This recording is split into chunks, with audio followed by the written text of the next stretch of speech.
Shalom Bapak Ibu, salam sejahtera untuk kita semua.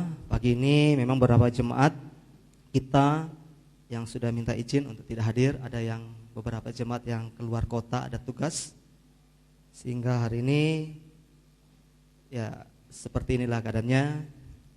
Dan kita jalani ibadah kita dengan sukacita di hadapan Tuhan.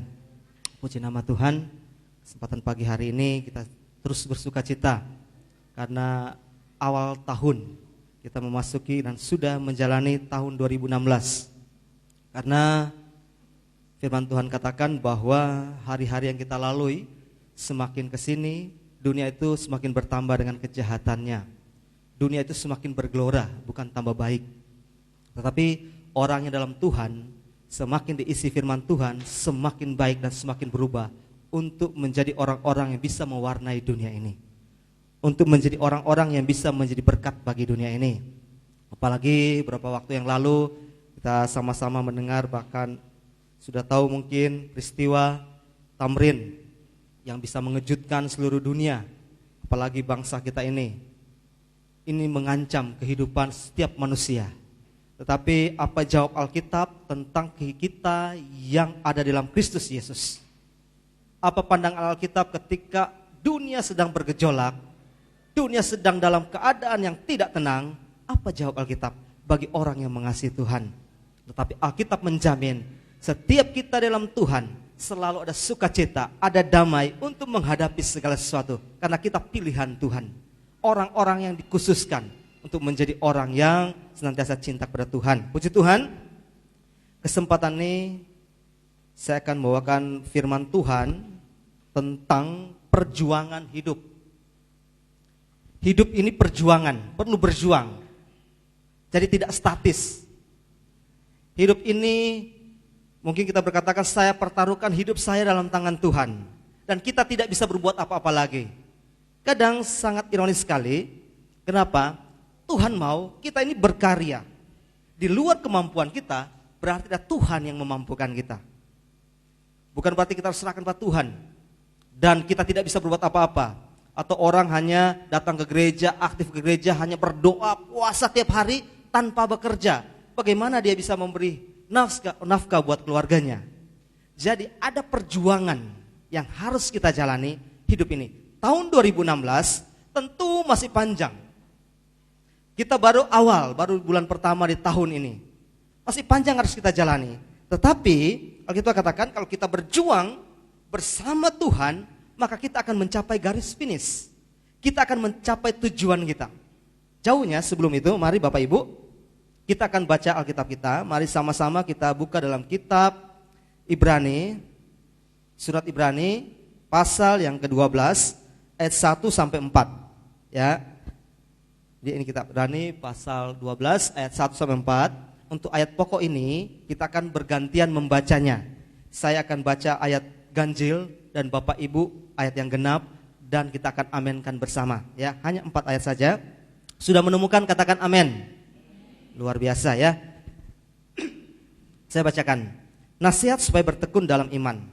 Ayat 12, pasal 12 ayat 1. Karena kita mempunyai banyak saksi bagaikan awan yang mengelilingi kita, marilah kita menanggalkan semua beban dan dosa yang begitu merintangi kita, dan berlomba dengan tekun dalam perlombaan yang diwajibkan.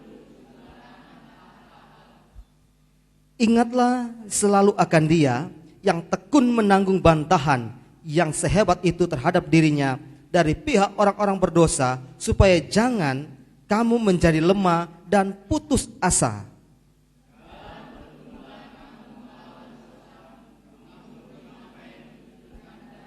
Amin. Puji Tuhan. 4 ayat ini ayat yang luar biasa, ayat yang banyak kali kita baca, banyak kali kita dengar. Ini merupakan suatu nasihat, ini merupakan suatu suntikan iman bagi kita untuk kita melangkah, untuk kita maju, untuk kita mau berubah, untuk kita melihat keadaan. Karena hidup di dunia itu berbagai macam gejolak yang kita bisa lihat, yang bisa terjadi dimanapun. Jangankan di luar kota, di kota Purwakarta saya sendiri. Kota Purwakarta ini memang tidak selalu naik masuk berita TV One, Metro TV dan sebagainya. Tetapi baru 2 minggu yang lalu begal di jalan R.E. Marta Dinata. pemerkosaan ayah perkosa anaknya di Gang Beringin. Ini tahun yang baru. Begal di Maracang ke sana, paling ujung. Ini banyak, saudara. Ini kota Purwakarta. Belum lain-lainnya yang kita belum tahu. Tertangkapnya pengedar narkoba di Cebening. Itu banyak. Ini mengganggu dan membuat iman kita dan membuat kekristenan kita makin ketakutan. Ada apa di tahun 2016 nih? Apakah harus saya berpegang kepada sio-sio? Saya tidak tahu tahun 2016 ini sio apa nih. Ya. Apakah saya harus berpegang seperti itu, melihat ramalan tahun saya, kapan saya harus berhasil, kapan saya sukses, dan kapan harus saya menderita? Apakah harus bergantung kepada ramalan? Tapi firman Tuhan menjawab, hidup kita adalah perjuangan. Ketika kita dalam Tuhan, ketika kita dalam Yesus, maka Tuhanlah yang akan campur tangan untuk kita jalani hidup ini. Perhatikan Bapak Ibu, ayat yang kita sudah baca sini dikatakan, ada kata perlombaan. Perlombaan dalam Alkitab bahasa Indonesia sehari-hari disebut perjuangan. Berjuanglah. Dan dalam bahasa asli, dalam bahasa Yunani disebut agon. Agon artinya perjuangan. Jadi hidup ini perlu perjuangan. Kita harus mampu untuk berjuang menjalani dunia ini. Jadi kita bukan diam saja. Kita bukan orang yang statis. Melihat keadaan yang ada, kalau kita takut. Kita berharap kepada Tuhan. Harusnya perlombaan. Kenapa mesti berlomba? Nah, kita sudah baca di sini, perlombaan yang kita lakukan satu hal dengan satu tujuan, untuk mencapai Yesus Kristus, untuk mencapai tujuan. Tidak ada perlombaan orang lari lomba 100 meter, 200 meter sudah pakai garis. Biasanya lomba ada garisnya, kalau lomba lari cepat 100 meter atau 400 meter sudah ada garis. Dan ketika perlombaan jalan, kita keluar dari garis itu atau berdiam diri. Tidak ada aturan itu. Kalaupun kita berdiam diri di tengah garis itu, maka kita menjadi orang yang kalah. Sudah ada batas. Nah, berarti tujuan orang berlari supaya dia capai finish. Kalau dia cepat sampai finish, dia dikatakan pemenang, orang yang berhasil. Nah, kekristenan juga perlu perjuangan. Finish kita masih jauh. Tujuan kita sorga. Ingat kekristenan, satu lagi saya suka ingatkan. Tujuan kita mengikut Tuhan adalah sorga, finishnya. Dan jalannya, relnya, garisnya adalah Yesus. Alkitab katakan, akulah jalan dan kebenaran. Yesus jalan. Carilah Yesus, maka kita akan menemukan jalan. Dan pedomannya atau sarana yang kita gunakan adalah Alkitab. Alkitab ini pedoman, rambu-rambu. Alkitab. Dia menuliskan pedoman-pedoman kita, cara-cara kita untuk mencapai tujuan, supaya kita menjadi orang-orang yang berhasil di dalam Tuhan. Ini disebut perjuangan hidup. Kita perlu perjuangan, kita perlu berlomba. Tahun 2016 kita perlu pacu rohani kita. Kita pacu keaktifan kita, kesungguhan kita di dalam Tuhan harus dipacu, harus berlomba untuk mencapai tujuan. Ya, nanti kita lihat saudara. Nah, ada prinsip-prinsip. Ada 3 prinsip perjuangan hidup yang menjadi pokok supaya kita mencapai kemenangan, supaya kita sukses berhasil di dalam Tuhan. Ada prinsip-prinsipnya, ya. Mari kita akan lihat satu persatu prinsipnya itu. Yang pertama, prinsip pertama, perhatikan ayat 1. Di situ dikatakan begini. Karena kita mempunyai banyak saksi bagaikan awan yang mengelilingi kita, marilah kita menanggalkan semua beban dan dosa yang begitu merintangi kita, dan berlomba dengan tekun dalam perlombaan yang diwajibkan bagi kita. Di dalam perlombaan ada rintangan, ada tantangan. Ada tantangan. Jadi prinsip pertama dalam perjuangan hidup adalah kuat hadapi tantangan. Kuat hadapi persoalan. Kuat hadapi pesaing kita. Perlombaan bukan cuma kita sendiri. Namanya berlomba berarti kita ada saingan. Ada yang bersaing untuk kita berlomba. Tidak ada perlombaan dijalani sendiri. Semua ada saingan. Bagaimana kita kuat hadapi tantangan ini? Di dalam ayat 1 katakan, kita harus, di situ katakan, menanggalkan semua dosa yang merintangi. Dosa itu beban. Masalah apa yang dalam hati kita, perbuatan yang tidak baik itu adalah beban yang harus tanggalkan. Ada seorang bapak, ya, seorang bapak kerjaannya di sawah. Suatu waktu dia setelah panen dia pikul panenannya ini berat, sekitar 50 kilo padi yang dia muat untuk bawa pulang ke rumah. Karena rumahnya cukup jauh, dalam perjalanan dia pikul ini. Tiba-tiba ada mobil lewat. Waktu mobil lewat, mobil ini tawarkan, "Ayo Pak, naiklah ke mobil saya." Kebetulan bak terbuka ya. "Naik lagi di belakang, dari Bapak jauh-jauh ke sana, naik saja, biar cepat nyampe." Senanglah Bapak ini. Naiklah Bapak ini. Berjalan terus mobil ini. Tiba-tiba sopirnya melihat di Bapak, "Loh, aneh. Ini Bapak sudah di atas mobil, tapi panggulannya nggak diturunin, dipanggul terus. Tapi di atas mobil." Pertanyaan, kira-kira dia nyaman nggak? Sudah nyaman, dikasih nyaman, tapi bebannya dia pikul terus. Kadang kekristenan demikian. Sudah tahu Yesus, jalan kehidupan. Yesus sumber kehidupan. Yesus sanggup mengatasi segala rintangan. Tanggalkan beban dosa kita. Tapi ketika kita berjalan bersama Yesus, kita tidak kuat menanggalkan kita beban, kita pikul terus. Dan ini kita tidak akan menemukan solusi dalam kehidupan kita. Itu sebabnya menjadi kekristenan yang kerdil. Sudah tahu jalannya, sudah aktif begereja, rajin segala-galanya. Tapi beban dia tetap pikul. Dia tidak mau tinggalkan beban itu. Tetapi Alkitab mengajarkan kita bahwa kita harus kuat hadapi tantangan. 2016 banyak tantangan yang lebih besar lagi. Tapi kita akan lihat jauh lebih dalam. Tantangan yang besar apa yang harus kita buat? Di sini katakan, di dalam Habakuk, tolong bacakan ini. Habakuk pasal 3 ayat 17-19. Di situ ada dua ciri orang yang kuat hadapi tantangan. Tentu ini yang kita butuhkan. Bagaimana sih supaya saya kuat hadapi tantangan? Seperti apa sih supaya saya hebat? Supaya ketika masalah ada, saya ini tetap tegar. Walaupun masa yang sulit dan sukar. Bagaimana sih saya melihat keadaan orang lagi dibom, Sarina kena bom, dan guncangan terjadi. Bagaimana supaya saya bisa tenang dan kuat hadapinya? Ini rahasianya. Kita tolong bacakan Habakuk. Habakuk 3 ayat 17, demikian firman Tuhan. "Sekalipun pohon ara tidak berbunga, pohon anggur tidak berbuah, hasil pohon zaitun mengecewakan, sekalipun ladang-ladang tidak menghasilkan bahan makanan, kambing domba terhalau dari kurungan, dan tidak ada lembu sapi dalam kandang, namun aku akan bersorak-sorak di dalam Tuhan, beria-ria di dalam Allah yang menyelamatkan aku. Allah Tuhanku itu kekuatanku. Ia membuat kakiku seperti kaki rusa. Ia membiarkan aku berjejak di bukit-bukitku." Amin. Ini ayat yang luar biasa. Bagaimana supaya kita kuat hadapi tantangan? Karena ini prinsip perjuangan hidup.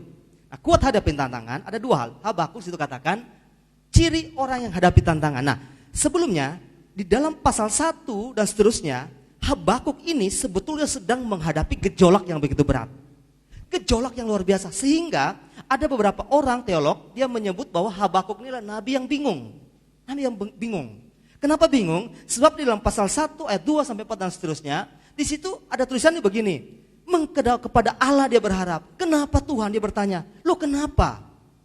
Bangsanya ini, Habakuk yang pimpin Yehuda ini sedang dalam gejolak. Tidak mencari Tuhan. Sehingga semakin hari mereka menjadi orang fasik, jauh dari Tuhan. Tetapi ketika Habakuk berdoa kepada Tuhan, bukan Tuhan pulihkan. Tuhan kirim bangsa Kasdim, bangsa yang lebih jahat lagi untuk merusak bangsa ini. Tambah bingunglah nabi ini. Tambah bingung. Loh kenapa Tuhan kirim yang jahat, membasmi yang jahat? Kenapa seperti ini? Sementara Habakuk doanya pinginnya supaya dipulihkan, jemaatnya diberkati dan cari Tuhan. Dia bingung. Tetapi di tengah kebingungan Nabi Habakuk ini, ayat 3, pasal 3 ayat 17, dia temukan, dia mulai sadar bahwa Tuhan segala-galanya. Dia temukan solusi hadapi tantangan itu. Solusinya ada dua di situ dikatakan. Bapak Ibu perhatikan di dalam ayat situ dikatakan, sekalipun pohon ara. Nah, pekerjaan umumnya bangsa Yehuda saat itu adalah pertanian. Pohon ara, tanam buah zaitun. Ini bicara ekonomi. Ekonomi bangsa yang dipimpin oleh Habakuk ini sebagai nabi saat itu goncang. Tidak ada buah pohon ara, gagal panen. Semuanya tidak ada. Ekonominya hancur. Bahkan minyak zaitun pun tidak ada. Apalagi zaman itu minyak zaitun sangat mahal, sangat pokok dibutuhkan. Karena dipakai untuk beribadah. Dipakai dalam rumah ibadat. Itu pun mulai kurang dan tidak ada. Tetapi apa yang dibuat Habakuk? Perhatikan ayat 18. Di situ dikatakan, namun aku bersorak-sorak di dalam Tuhan, beria-ria di dalam Allah yang menyelamatkan aku. Jadi ciri pertama kita kuat hadapi tantangan, kita bersorak, kita beria di dalam siapa? Tuhan. Ketika ada Yesus hadir dalam kehidupan kita, maka kita akan dilingkupi sukacita. Sehingga sekalipun kita hidup kekurangan, sekalipun kami terhalau dari kurungan, sekalipun ekonomi kita pas-pasan, mungkin usaha kita mengalami kesulitan, pekerjaan kita mengalami kesulitan, tapi tantangan ini kita akan mampu jawab ketika kita undang Tuhan dan kita mau bersorak-sorak bagi Tuhan. Ini kontradiksi. Ini suatu hal yang bertentangan. Tetapi itulah jawaban firman Tuhan. Itulah rahasia firman Tuhan. Bersukacita di dalam Tuhan, bersorak. Karena sukacita ini sangat mahal. Sorak-sorak. Hanya itu jawabannya. Hadapi tantangan, Habakuk hadapi dengan bersukacita. Bahkan di ayat selanjutnya dikatakan, ayat 19, Allah Tuhanku itu kekuatan. Ia membuat kakiku seperti kaki rusa. Ia membiarkan aku berjejak di bukit-bukitku. Pertama, kita kuat hadapi tantangan, bersorak di dalam Tuhan. Bersukacita, undang Yesus. Ketika Yesus hadir, maka Roh Kudus akan mengerjakan damai sejahtera dalam kehidupan kita. Roh Kudus akan kerjakan sukacita. Sehingga apapun yang kita hadapi dengan sukacita. Walaupun orang bilang makan hanya tahu, tapi kalau dihadapi dengan sukacita, akan rasa apa? Tahu tetap rasa tahu. Tidak berubah. Mau makan tempe tetap rasa tempe, nggak rasa daging saudara ya. Tetapi bedanya karena ada sukacita tetap rasa tahu. Dan tempe tetap tidak berubah rasanya. Tapi karena dihadapi sukacita, kita nikmati dengan damai. Makanan tidak berubah. Tahu ya tetap tahu, tempe tetap tempe. Tapi sukacita itulah yang merubah melihat segala sesuatu. Sejahtera ya. Ini yang merubah kita ya. Bersorak. Dan di sini dikatakan yang kedua adalah berharap. Ayat 19 itu katakan berharap kepada Tuhan, punya pengharapan. Jadi Bapak Ibu sekalian Tuhan, tempatkanlah harapan kita kepada Tuhan dan jadikan Tuhan itu kekuatan. Gantungkan harapan kita kepada Yesus. Ketika kita gantungkan harapan kita, apa harapan kita di tahun 2016? Supaya kita diberkati keluarga mungkin, supaya anak-anak kita diberkati, supaya ekonomi kita naik dan diberkati dan sebagainya. Itu harapan. Tapi Tuhan katakan, Alkitab katakan, kalau kita berhadapi dengan tantangan seperti ini, maka ketika kita berharap kepada Tuhan, bergantung harap kepada Tuhan, maka kita jadi kuat. Dan kekuatan itu digambarkan seperti ini. Ayat 19 dikatakan, ia membuat kakiku seperti kaki apa? Kaki rusa. Nah kaki rusa seperti apa? Bukan kaki babi saudara. Kaki babi kolesterol kalau kita makan. Ini kaki rusa. Kaki rusa kalau kita di zaman itu, dia ini senang di bukit-bukit, bukan senang. Di tengah bukit yang berbatu sekalipun, ini bukit berbatu biasanya kalau Bapak Ibu yang pernah naik gunung, melewati batu-batu besar itu kesulitan. Tetapi bagi seekor rusa, bukit yang batu bukan halangan bagi dia. Di situ katakan, dia akan berpijak karena kekuatan rusa ada di kaki belakangnya. Kuat. Sehingga walaupun batu sebesar apapun, justru dia menari di atas batu, berlari di atas batu. Ini digambarkan orang yang dalam Tuhan yang berjuang hidupnya, prinsip yang kita sudah katakan tadi, ketika kita kuat hadapi tantangan, ciri-cirinya adalah kita akan kuat melewati semuanya. Badai boleh ada, bom boleh terjadi, masalah boleh terjadi, tapi kita kuat hadapinya, kita akan tegar hadapinya. Karena apa? Ada Tuhan yang menyertai. Ada Yesus yang bersama-sama dengan kita. Karena kita berharap pada dia. Itu yang luar biasa ya. Jadi prinsip pertama adalah kuat hadapi tantangan ini. Nah yang kedua. Yang kedua kita kembali lagi ke ayat yang kedua di dalam Ibrani tadi. Ya. Di situ dikatakan hal yang kedua, prinsip perjuangan hidup yang kita kedua adalah punya otoritas kerajaan Allah. Otoritas. Otoritas itu bicara kuasa. Ya. Sebelumnya tolong bacakan dulu di dalam Roma 14 ayat 17.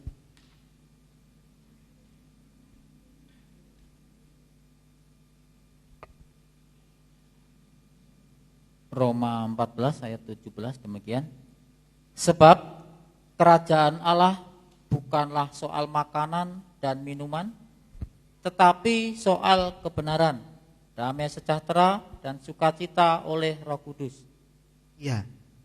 Sebab kerajaan Allah bukanlah soal makanan dan minuman, tapi ada 3 soal, yaitu kebenaran, damai sejahtera, dan sukacita.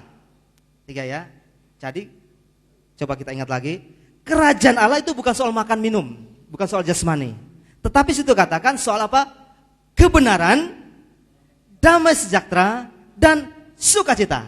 Nah itu ya, kita ingat. Nah, kita kembali ke pasal 12 tadi, Ibrani. Ibrani pasal 12, di situ dikatakan ayat 2, marilah kita melakukan dengan mata tertuju kepada Tuhan, kepada Yesus. Hal yang kedua. Jadi prinsip perjuangan hidup yang kedua adalah punya otoritas kerajaan Allah. Punya otoritas artinya punya kuasa kerajaan Allah kepada diri kita. Nah, bicara kerajaan Allah, di sini kerajaan Allah. Kerajaan Allah adalah suatu wilayah di mana terdapat Tuhan tinggal dan kita aman. Ini kerajaan Allah. Karena setiap kita tujuan mencapai kerajaan Allah. Dan sementara kita masih di bumi. Kita belum tahu, kita belum lihat secara nyata kerajaan Allah itu seperti apa. Tetapi Alkitab mencatat di situ tempat orang-orang percaya, orang yang kuduskan. Tetapi selama kita masih hidup di bumi, di sini dikatakan ketika kita ada di dalam Tuhan dan Tuhan ada dalam kita, kita aman. Artinya kita ada dalam kerajaan Allah walaupun masih di bumi. Keamanan kita, penyertaan Tuhan, pertolongan Tuhan, kenapa hadir dalam kehidupan kita? Karena kita anggota kerajaan Allah. Itu kerajaan Allah. Nah, di dalam kerajaan Allah itu, di situ dikatakan ada otoritas. Nah, otoritas yang kita sudah baca tadi di dalam Roma 14 tadi ayat 17, kerajaan Allah bukan soal makan minum, tetapi soal apa? Kebenaran, damai sejahtera, dan sukacita. Jadi otoritas adalah kuasa yang berisikan kebenaran, damai sejahtera, sukacita. Otoritas. Jadi ada damai, ada kebenaran, ada sukacita. Karena apa? Kita hidup dalam kerajaan Allah. Tetapi Bapak Ibu kita coba perhatikan ayat Lukas 9 ayat 1 dan 2.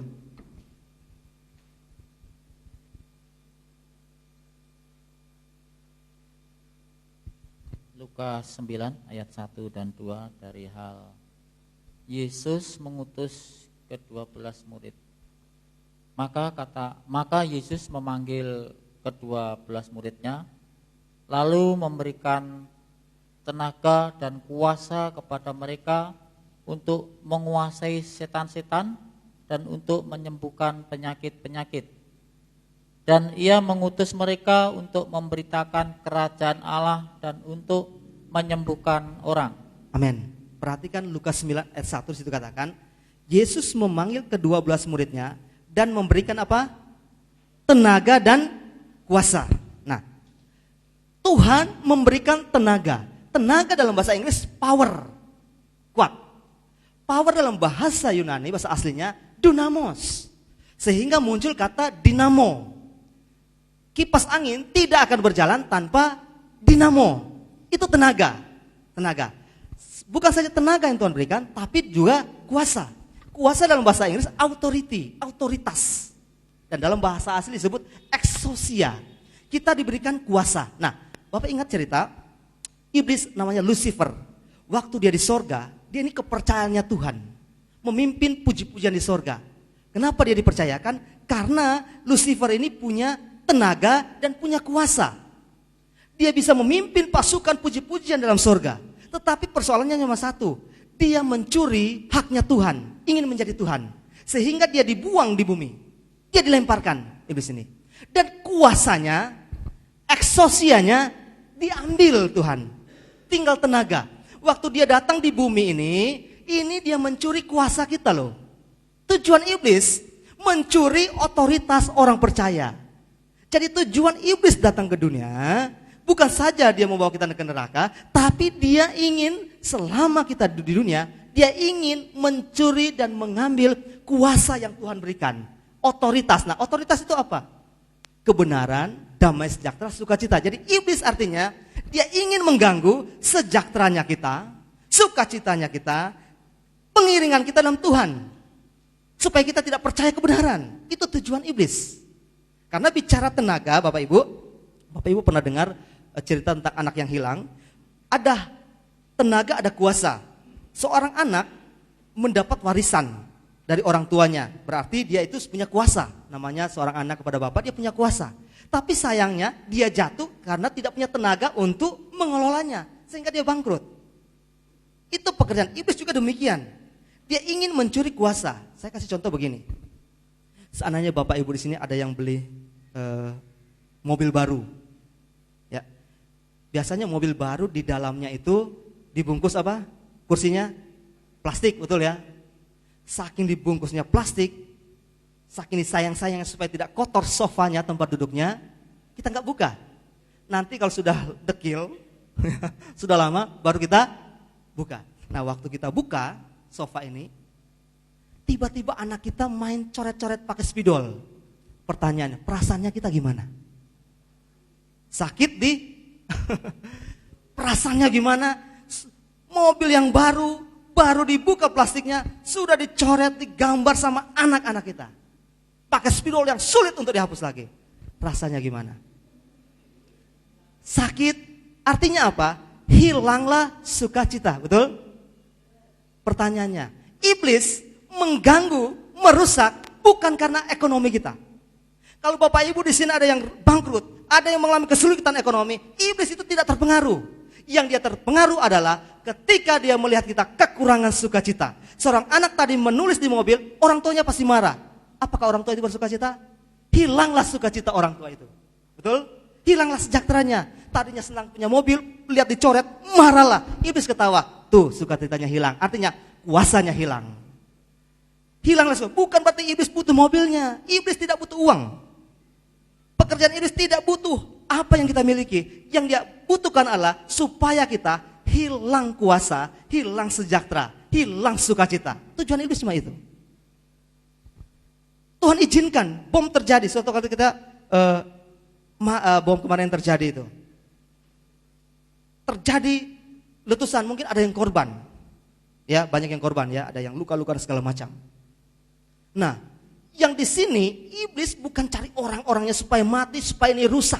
Bukan tujuannya. Tujuannya supaya orang yang melihatnya hilang sukacita, menjadi takut dan menyalahkan Tuhan. Loh, Tuhan, saya sudah berdoa datang kerjaan, kenapa kena bom?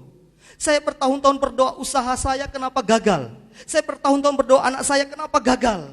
Kadang kita menyalahkan Tuhan. Dan iblis sedang tertawa saat itu. Padahal yang dia ingin cari adalah supaya orang yang dalam Tuhan itu kehilangan yang namanya damai sejahtera, sukacita. Hanya itu. Dia kaya, dia hebat. Itu sebabnya kenapa dia tidak ganggu orang-orang hebat, orang-orang korupsi, orang-orang itu, karena itu dijauh dari Tuhan. Yang dia ganggu orang yang setia kepada Tuhan. Supaya apa? Hilanglah sejahteranya. Tujuan iblis, hilanglah sukacitanya, hilanglah kebenaran. Kebenaran itu bisa firman, sehingga kita tidak mendengar lagi firman, bahkan kita menyalahkan Tuhan. Menyalahkan Tuhan. Habakuk waktu pertama dia bertanya kepada Tuhan, Tuhan, kenapa ini terjadi? Saya bingung kenapa seperti ini. Tapi ketika dia renung-renungkan, baru dia berkata, Tuhan luar biasa. Ternyata walaupun kambing dan domba terhalau, tapi aku tetap bersorak-sorak dalam Tuhan. Nah, sukacita, damai sejahtera bagi orang percaya, itu senjata utama kita melawan iblis. Amin. Di rumah tangga, di keluarga kita, apa yang kita jalani hari ini, kalau kita penuh sukacita, ada sejahtera, maka kita tetap kuat menjalani tahun 2016. Jadi kita boleh berani berkata, apapun yang terjadi tahun-tahun ini. Sebab dunia katakan bahwa tahun ini, Alkitab katakan bahwa dunia ini dalam kejahatan. Jadi bukan tambah baik, tambah jahat. Dunia semakin hari semakin jahat. Tapi ketika kita dalam Tuhan, kita tidak perlu takut, kita tidak perlu khawatir. Karena apa? Ada otoritas. Kenapa ada otoritas? Ada damai sejahtera, ada kebenaran hadir dalam kehidupan kita, ada sukacita hadir sehingga iblis akan takut.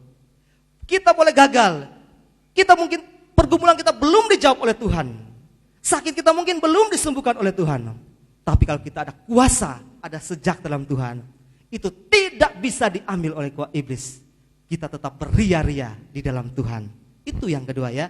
Prinsip kedua adalah punya otoritas ya. Yang terakhir, yang ketiga, kita lihat di Ibrani tadi, di dalam ayat 3 dan 4, di situ dikatakan prinsip perjuangan hidup yang terakhir adalah kita adalah umat pemenang.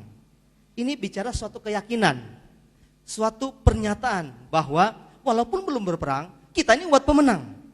Sebagai pemenang. Coba kita baca dalam Roma 8 ayat 37.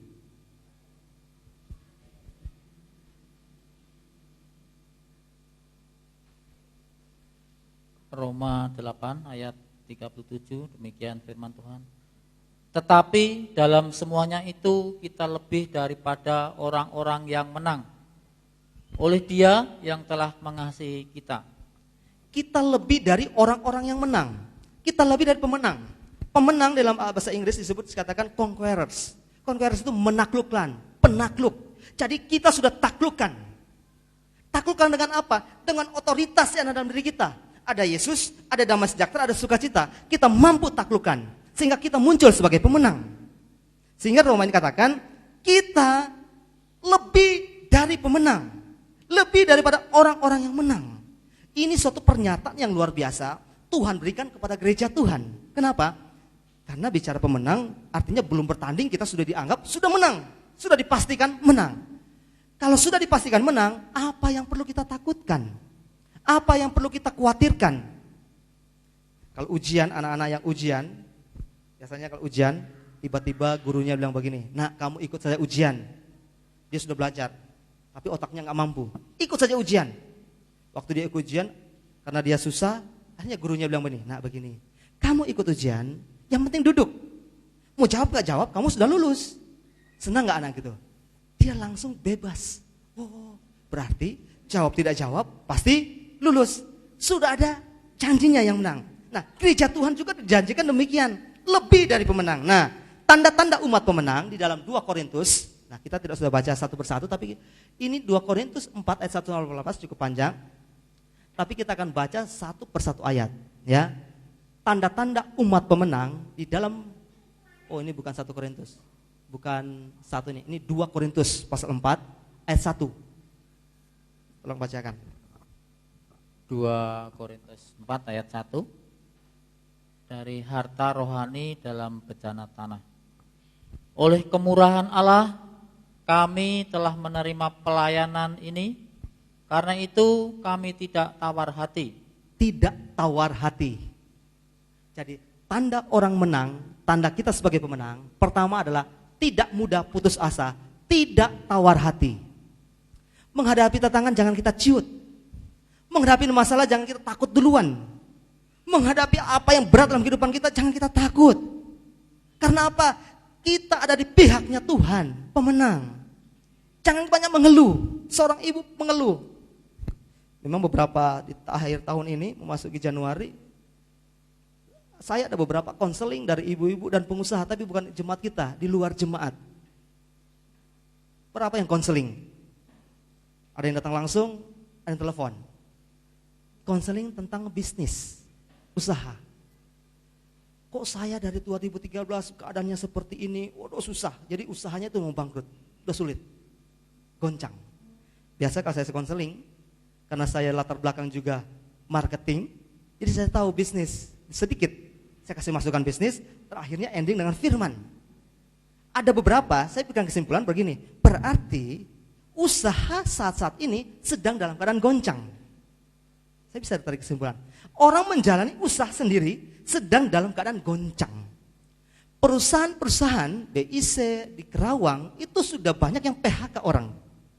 Sudah banyak, sudah mulai goncang. Ya, artinya begitu, secara umum ya, secara umum. Sudah banyak goncangan. Dan membuat manusia takut dan khawatir.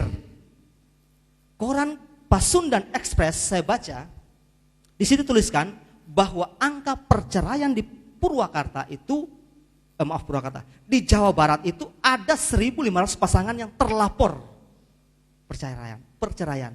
Tetapi persoalannya bukan perceraiannya. Persoalannya dari 1.500 pasangan yang minta cerai ini, masalah yang mereka hadapi bukan karena selingkuh semuanya.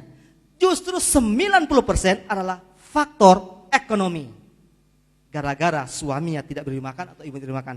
Ada uang, abang disayang. Tak ada uang, abang ditendang. Seperti itu, karena faktor ekonomi. Jadi mengganggu, merusak. Dan membuat kekhawatiran melanda. Dan membuat orang terancam hidupnya. Tetapi kita lihat, Alkitab sudah janjikan, katakan bahwa kita adalah pemenang. Amin. Kalau kita gagal, kita susah, kita hadapi kesulitan, ingat, iblis tidak butuh uang kita. Iblis tidak butuh apa yang kita miliki. Tapi yang iblis butuh adalah supaya kita kehilangan sejahtera, kehilangan sukacita, kehilangan Yesus. Itu yang dia mau. Ya. Di sini katakan, tanda orang pemenang tidak mudah putus asa. Baru mau lihat, aduh khawatir bagaimana. Seorang ibu lagi gendong bayi datang ke sekolah, nangis-nangis. Aduh, biaya sekolah sudah mahal. Ini masuk SMA saja sudah 20 juta. Belum kuliah, bagaimana? Si ibu satu tanya, emang anak ibu mana? Ini masih kecil, masih digendong sudah mikir anak sekolah yang nanti 15 tahun yang akan datang. Khawatirnya, jadi hidupnya khawatir melulu. Masih kecil, terus sekolah SMA-nya gimana? Masih jauh saudara ya, mengkhawatirkan. Tapi Alkitab katakan kesusahan sehari hanya untuk hari ini ya. Itu pegangan kita ya. Jangan putus asa. Jalani tahun 2016, apapun kata dunia, apapun kata orang, apapun kata ramalan. Ini apapun kata ramalan, pegang Yesus. Ada Yesus, kita orang pemenang. Amin. Ada Yesus, kita orang jadi orang yang hebat. Bukan saja itu, ayat 15, situ dikatakan selalu mengucap syukur. Mengucap syukur itu kunci kita. Susah tapi senang sejahtera. Mengucap syukur. Sebab kalau bicara mengucap syukur, beranikah kita mengucap syukur di tengah kita dalam kesulitan? Kesulitan juga kita harus mengucap syukur. Tuhan, kalau Engkau izinkan ini terjadi, saya percaya Tuhan punya rencana yang indah. Amin. Kalau Tuhan tahun ini tidak terjadi apa-apa, kami percaya Engkau punya rencana tahun depan, tahun yang luar biasa bagi keluarga kami. Pegang ini, kita mengucap syukur. Orang yang mengucap syukur selalu ada sukacita terpancar dalam kehidupannya. Bukan saja itu, ayat 18 dikatakan kita harus fokus kepada Tuhan. Jadi tanda orang pemenang selalu punya tujuan, fokus kepada Tuhan. Melakukan segala sesuatu itu untuk Tuhan. Saya berbuat untuk Tuhan. Terus saya kalau pekerjaan bagaimana berbuat untuk Tuhan?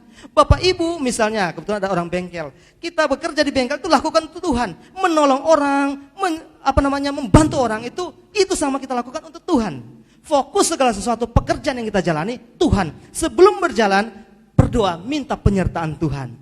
Kalau Tuhan izinkan pahit terjadi, kita mengucap syukur. Tuhan punya kado yang lebih istimewa dari yang kita dapat sekarang ini. Tahun 2016, tahun masih rahasia, tetapi bagi orang percaya itu tahun berkat. Alkitab katakan, ketika Tuhan izinkan segala sesuatu terjadi, maka Tuhan akan berkati, Tuhan akan pulihkan, dan Tuhan tidak pernah biarkan setiap kita yang mencari Tuhan. Nah, terakhir ini Bapak Ibu, kita akan baca bersama ayat ini. Ayat ini ayat Mas, saudara. Ayub 22, ayat 21 sampai 22. Kita baca dengan suara nyaring ya, sama-sama. Satu, lihat aja di sini ya. 1, 2, 3. Berlakulah ramah terhadap dia, supaya engkau tentram. Dengan demikian engkau memperoleh keuntungan. Terimalah apa yang diajarkan mulutnya, dan taruhlah firman-Nya dalam hatimu. Nah, taruhlah di sini katakan, berlakulah ramah terhadap siapa? Tuhan. Berlaku ramah dalam bahasa Ibrani, ini perjanjian lama, bahasa aslinya Ibrani, di situ ditulis kata cakan. Artinya apa? Berlaku ramah, berdamailah, layanilah. Nah, ketika kita layani Tuhan, ketika kita berdamai dengan Tuhan, ketika kita cari Tuhan, maka Tuhan kasih apa? Engkau akan tentram. Tentram dalam bahasa asli salam atau shalom. Shalom, damai sejahtera. Ada sejahtera. Orang yang cinta Tuhan, orang yang melayani Tuhan, orang yang sungguh-sungguh dengan Tuhan, ada shalom dalam kehidupannya. Ada sejahtera, dan sejahtera inilah yang iblis paling takuti. Karena apa? Shalom dalam kehidupan kita, ada sejahtera. Bukan saja itu, dengan demikian engkau memperoleh apa? Keuntungan. Tapi satu hal saya katakan, keuntungan. Jadi orang Kristen Bukan berarti saya susah jadi orang Kristen, saya ingin diberkati. Saya bergereja di gereja Bethel Tabernakel supaya ekonomi saya diberkati. Itu tujuan yang salah. Mencari Tuhan bukan cari keuntungan secara ekonomi. Saya akan bergereja di gereja ini. Siapa tahu 2 tahun saya bergereja, usaha saya bisa berkembang. Itu bukan tujuan. Kenapa? Perhatikan, keuntungan dalam bahasa asli di sini dituliskan kata taub atau tobe. Artinya apa? Keuntungan, kebahagiaan, dan kemakmuran. Jadi keuntungan di sini ketika kita ramah dengan Tuhan, berdamai, bukan saja kita ada shalom, ada tentram hidup kita, tapi kita makmur hidup kita. Amin. Kita akan makmur dan kita akan apa? Bahagia. Amin. Hidup bahagia itu keuntungan, dan kebahagiaan, kemakmuran tidak diukur dengan uang. Amin. Kebahagiaan itu diukur ketika Yesus ada dalam kehidupan kita. Kita akan beroleh bahagia. Ada Yesus, maka kita akan berbahagia. Sini katakanlah, terimalah apa yang diajarkan mulutnya, apa yang didengar oleh firman Tuhan. Firman disampaikan oleh mulut Tuhan, ditulis oleh kurang lebih 40 orang nabi menulis firman Tuhan. Dan firman ini disampaikan, dikatakan taruhlah firmanmu dalam hati. Taruhlah dalam Alkitab bahasa Indonesia sehari-hari, di situ dikatakan simpanlah apa yang kita dengar dengan telinga kita. Simpanlah dalam hati kita. Kalau kita simpan dalam hati kita, kita menjalani tahun 2016, kita akan melayani Tuhan, kita akan berdamai, kita berlaku ramah, maka apa? Shalom, ketentraman akan menyertai kita. Keuntungan bicara, kebahagiaan, kemakmuran akan menyertai kita. Dan kalau kita ada dan melayani Tuhan, Alkitab katakan, kalau Tuhan sudah buka jalan, tidak ada seorang pun yang bisa menutup. Amin. Kalau Tuhan tutup jalan, tidak ada seorang pun yang bisa membuka. Artinya, ketika kita ada sejahtera dalam kehidupan kita, iblis tidak akan bisa menjamak kehidupan kita, karena hidup kita ada shalom di dalam Tuhan. Ya, berbahagialah orang yang membaca, mendengar, merenungkan firman Tuhan. Tuhan Yesus memberkati kita semua. Shalom.